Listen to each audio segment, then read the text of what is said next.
Los Angeles, California, 1991. The center of the entertainment industry and of the budding hip-hop culture movement. A city of great wealth and widespread poverty.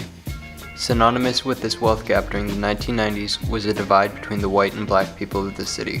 For decades, the black population had been discriminated against in many ways by the city, including housing and employment. One way in which the black population was discriminated against was through unequal police treatment. The Los Angeles Police Department had a history of racial profiling and unnecessary brutality against the black citizens of Los Angeles. In the 1960s, these tensions boiled over during the Watts Race Riots. Riots that killed over 30 people after a conflict between the police and a black motorist. However, after the smoke cleared, there was little change within the LAPD. Poor treatment of African Americans continued for years, with tensions in the black community continuing to rise. However, on March 3, 1991, the city of Los Angeles would be changed forever. That night, a 25-year-old black man named Rodney King was driving down the Foothill Freeway, heavily under the influence. King was reported for speeding and reckless driving and was pulled over by the police. King attempted to run away from the police, but was easily stopped.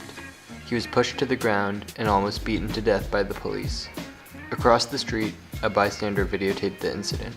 The videotape was submitted to CNN and was soon aired, arousing national outrage. King suffered terrible bruising, permanent scarring, and a broken leg from the beating. The 4 officers who had beaten King were arrested, and it seemed as if justice would be served.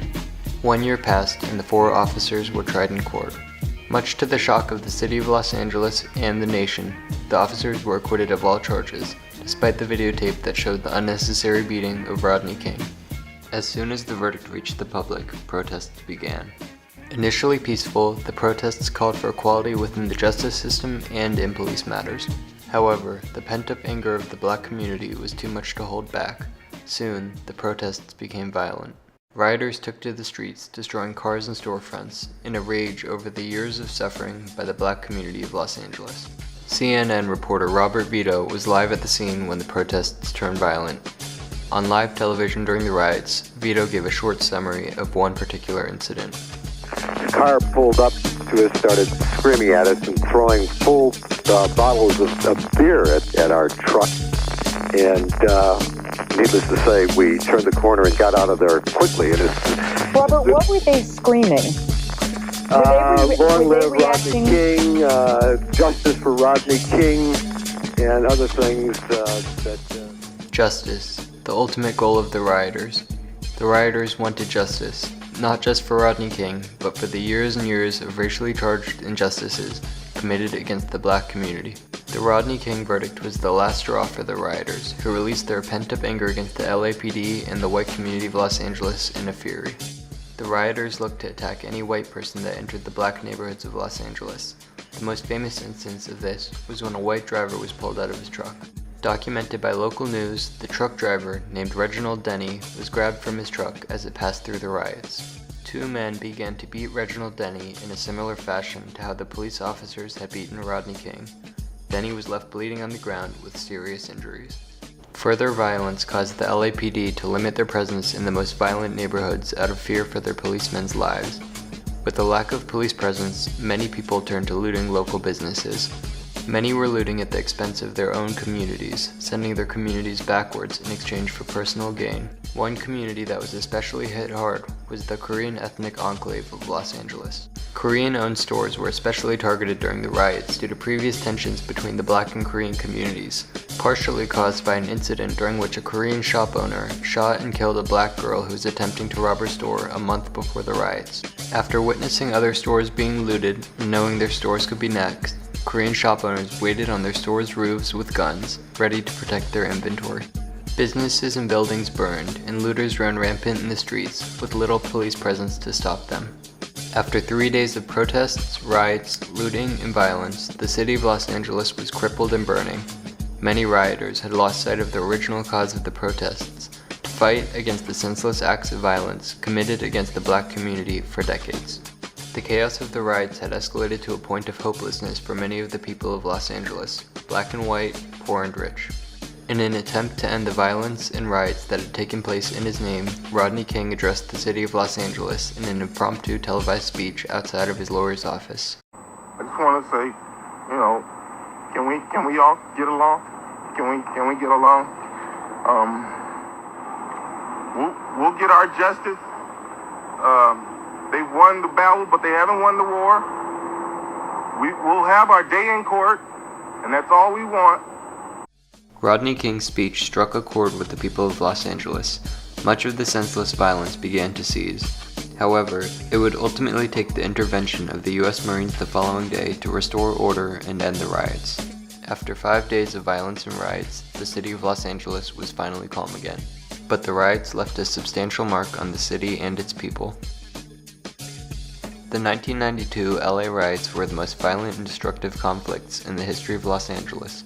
63 people died as a direct result of the riots, 10 by the hands of the LAPD and the U.S. Marines. The riots caused over $1 billion in damages, and many Los Angeles business owners were crippled from the riots after their buildings were ransacked and burned to the ground. However, from the ashes of Los Angeles rose something new: reform. The underlying cause of the riots, the widespread discrimination against Black Americans by the Los Angeles Police Department, was finally recognized by the government, which called for massive changes within the LAPD.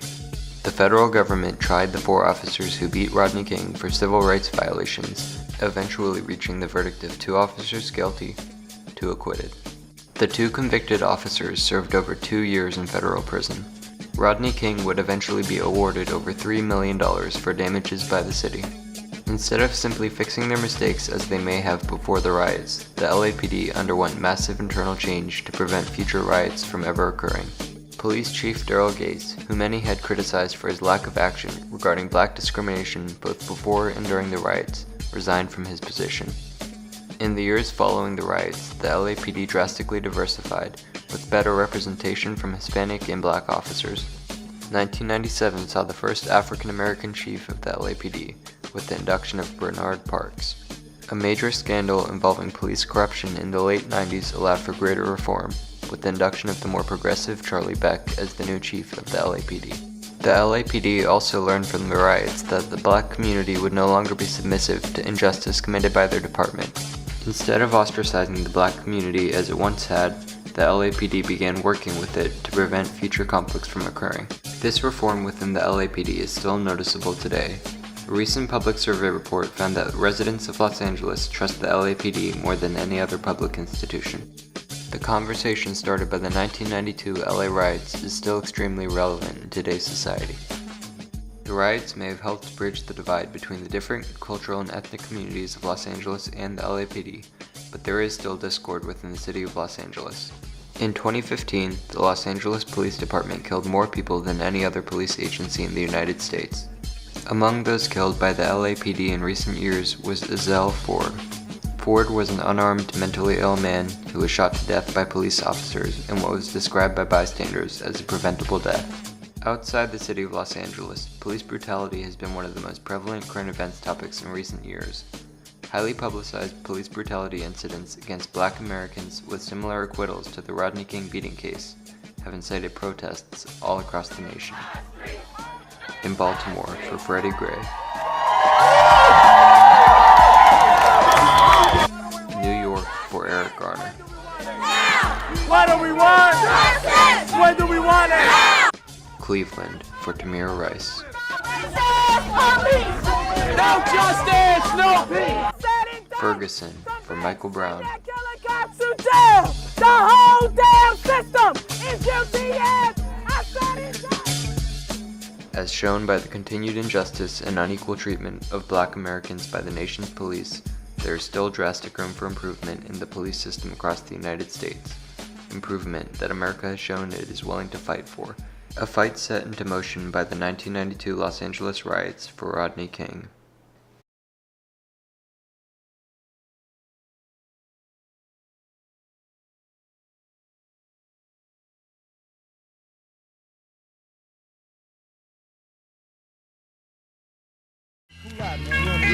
We on the radio, dude?